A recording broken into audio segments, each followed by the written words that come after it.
नमस्कार, मैं हूं आपके साथ सुचित्रा शर्मा और आप देख रहे हैं दैनिक भरोसा। क्या भारत एक हिंदू राष्ट्र बन पाएगा? इस मुद्दे को लेकर देश में कई बहस छिड़ गई है।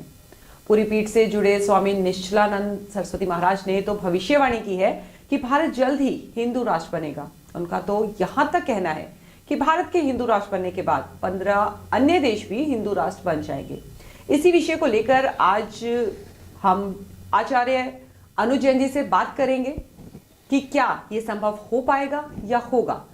तो ज्योतिष आचार्य अनुज जैन जी, सबसे पहले तो आपका बहुत बहुत स्वागत है। Thank you. तो सर, आपको क्या लगता है कि पूरी पीठ के शंकराचार्य स्वामी निश्चलानंद जी ने जो कहा है कि भारत जल्द ही हिंदू राष्ट्र बन जाएगा, इस बारे में आप क्या कहते हैं? ज्योतिष में इसको समझने के लिए हमें थोड़ा सा पीछे जाना पड़ेगा। हम जो बात करने वाले हैं, क्या भारत हिंदू राष्ट्र बनेगा या हिंदुस्तान हिंदू राष्ट्र बनेगा, पहले तो इन दोनों चीज़ों के डिफरेंसेस हमें समझने चाहिए। अगर हम एक सॉवरेन कंट्री को, डेमोक्रेटिक कंट्री को रिलीजियन के साथ जोड़कर उसको रिलीजियस कंट्री बनाने की बात कर रहे हैं तो ऐसा शायद संभव नहीं है। लेकिन अगर हम हिंदू मत डोमिनेटेड यानी कि सनातन पक्ष की डोमिनेंस की अगर हम बात कर रहे हैं तो ऐसा संभव हो सकता है। और इतिहास में ऐसा बहुत बार हुआ है कि जब भी आउटर प्लैनेट्स, जो बड़े प्लैनेट्स हैं जैसे यूरेनस, नेपच्यून, प्लूटो, ये जब भी आउटर प्लैनेट्स 2 साल के अंतर्गत में जब भी बदले हैं इतिहास में, ये हमेशा से अपने आप में एक बड़ा परिवर्तन सत्ता में, बड़ा परिवर्तन राष्ट्रों में लेकर आए हैं। मैं आपको कुछ डाटा बताता हूँ। जैसे 1710 से 1712 के आसपास ये चेंज आई थी।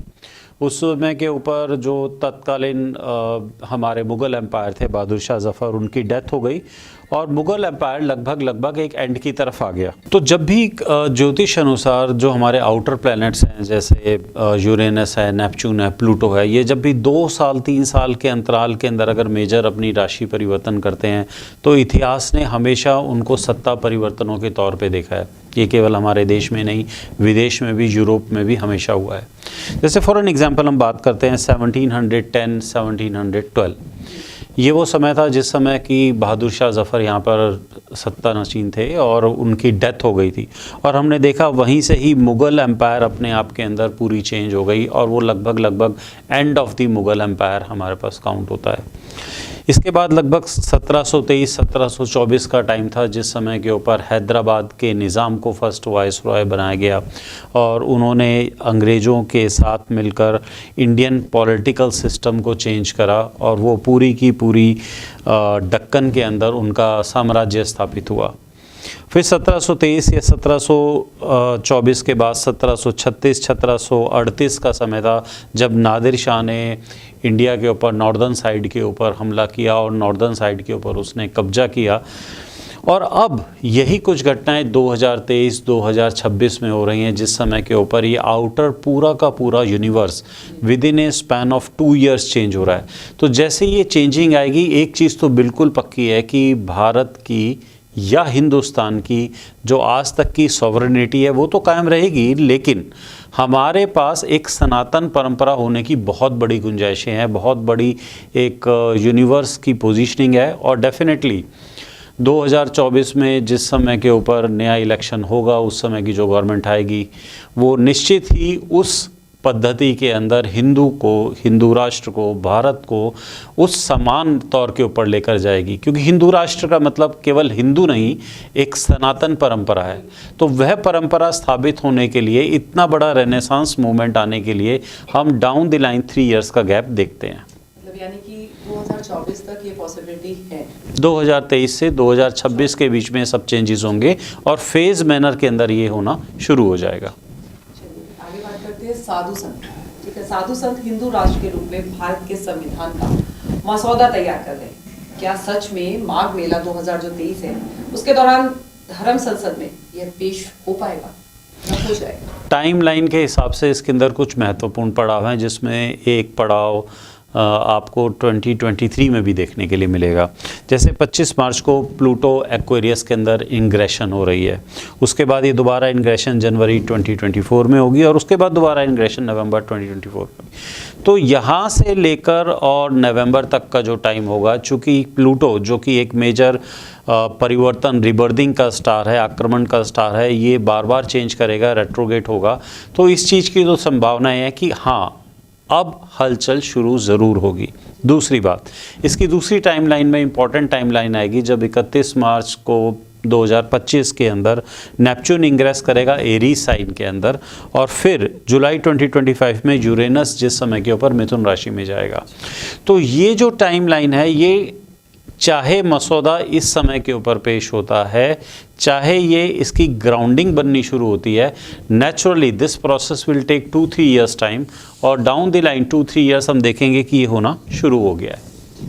चलिए अगले बात करते हैं, भारत अगर हिंदू राष्ट्र बना तो आपको क्या लगता है कि मुस्लिम और जो ईसाई समुदाय है इनके अधिकारों में कोई कटौती नहीं होगी? बिल्कुल भी नहीं।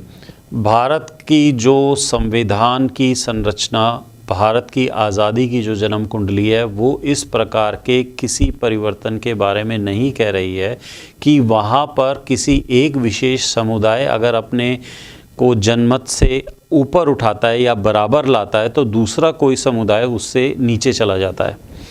9th हाउस, जैसा कि हमने देखा था कि भारत की जन्म पत्रिका में शनि की रिप्रेजेंटेशन करता है, और 9th हाउस जो कि वहाँ का एक बिलीफ होता है, और सैटर्न जनमानस का कारक है, और वह जनमानस के कारक के साथ के अंदर हमने देखा था कि 3rd हाउस के अंदर बुध भी, सूर्य भी, वीनस भी, मून भी, मल्टीपल एक इफेक्ट है।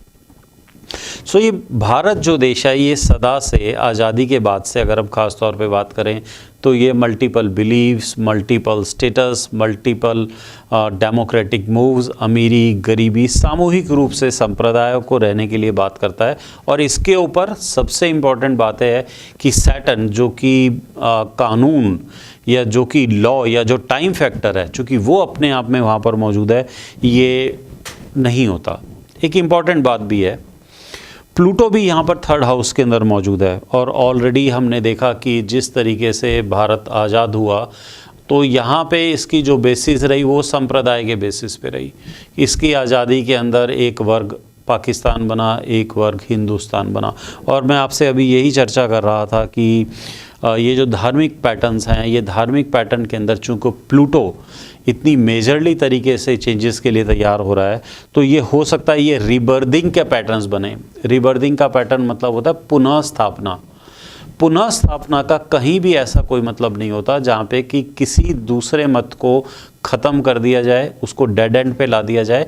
पुनर्स्थापना की हम बात बहुत प्रोमिनेंट कर सकते हैं, हिंदुत्व की कर सकते हैं, हिंदू राष्ट्र की कर सकते हैं, सनातन की कर सकते हैं, लेकिन ऐसा नहीं कि ये किसी भी धर्म विशेष कंट्री बन जाएगी, जैसे अरब कंट्रीज़ हैं या जैसे दूसरी कंट्रीज़ है जहाँ पे सिर्फ वही रिलीजन चलता है।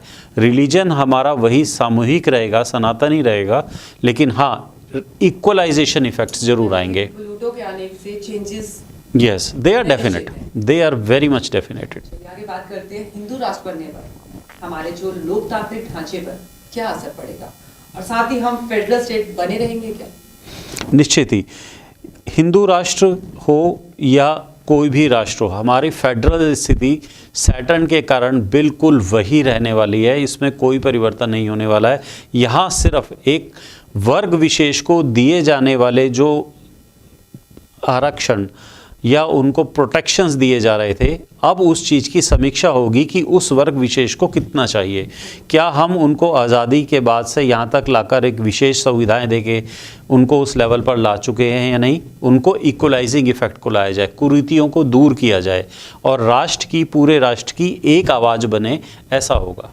चलिए आगे बात करते हैं। साहब हमें ये बताइए कि क्या मुस्लिम और जो अन्य समुदाय के लोग हैं समान दर्जे के नागरिक अधिकार मतलब उन्हें मिल पाएंगे, या फिर पाकिस्तान की तरह ही दूसरे समुदाय के अधिकारों में कहीं ना कहीं कटौती होती जाएगी? वेरी मच, ये हमारा कॉन्स्टिट्यूशन इस चीज़ की प्रोटेक्शन करता है, और जो भारत की 15 अगस्त की आज़ाद कुंडली है उसके अंदर कॉन्स्टिट्यूशनल चेंज कोई नहीं हो रहा है। एस्ट्रोलॉजिकली भी कॉन्स्टिट्यूशनल चेंज नहीं है। पब्लिक की मांग या रिवोल्यूशन या उस सत्ता को नियंत्रित करने के जो तरीके हैं, सिर्फ उनके अंदर बदलाव आ रहा है। तो ये जनमानस को किसी को कुचलने की कोई योजना नहीं है। भारत रिलीजियस स्टेट नहीं बनने वाला है, हिंदुत्व बनने वाला है, सनातन बनने वाला है। चलिए आगे बात करते हैं। भारत अगर हिंदू राष्ट्र बना तो अरब देशों की क्या प्रतिक्रिया होगी, और साथ ही क्या उनका सहयोग भारत को फिर भी मिलता रहेगा क्या? देखिए, ये क्वेश्चन अगर रिलीजियस बेस्ड है कि क्या हम रिलीजन कन्वर्जन से किसी विशेष समुदाय को या देश को आकर्षित कर सकते हैं या नहीं, तो उसके लिए हमें समझना पड़ेगा हमने 370 की एबोलिशन करी।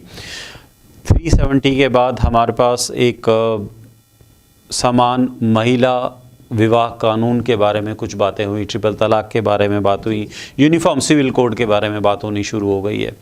तो इन सब के बाद भी जो देश का सर्वहित है, सर्वहित वहीं का वहीं रहा है। रादर इन चीज़ों की वजह से उस विशेष समुदाय को भी सुविधाओं में, उनके अधिकारों में और बढ़ोतरी हुई है, और हमारे जो अरब देशों के साथ संबंध थे वो और अच्छे हुए हैं। और अरब देशों ने भी अपनी प्राथमिकता को धर्म की जगह आर्थिक माना है, और अभी पाकिस्तान के जिस तरह से हालात ख़राब हुए हैं उनमें से कोई भी उनकी मदद के लिए आगे नहीं आया, जबकि वो एक विशेष समुदाय से दोनों संबंध रखते हैं। तो हमें भी ये बात बिल्कुल निश्चित तौर के ऊपर समझनी चाहिए कि हमारे जियोपॉलिटिकल रीजंस अलग हैं, हमारे इकोनॉमिकल रीजंस अलग हैं, और हमारे रिलीजियस रीजंस अलग हैं। तो उससे मुझे नहीं लगता कि हमारे हॉरोस्कोप पे या भारत के ऊपर कोई नेगेटिव इम्पैक्ट आता है। पॉजिटिव ही रहेगा। जी, चलिए आगे बात करते हैं कि पिछले दिनों जैसा कि आप जानते हैं कि गृह मंत्री अमित शाह ने खुलकर कहा था कि भारत हिंदू राष्ट्र नहीं बन सकता, और क्या फिर भाजपा इस दिशा में भी आगे बढ़ पाएगी? जैसा मैंने आपसे अभी कहा कि हिंदू राष्ट्र के मतलब अगर आप गलत तरीके से समझेंगे, अगर आप ऐसा समझेंगे कि इसको रिलीजियस कंट्री बनाया जा रहा है, तो ये बात बिल्कुल गलत है। अगर इसको हिंदू, जो कि सनातन, जो कि एक सामंजस्य की विचारधारा है, अगर उससे निर्माण हो रहा है तो ये बिल्कुल ठीक है। तो शायद गृह मंत्री जी का जो वक्तव्य रहा होगा वो उसी के कॉन्टेक्स्ट में रहा होगा।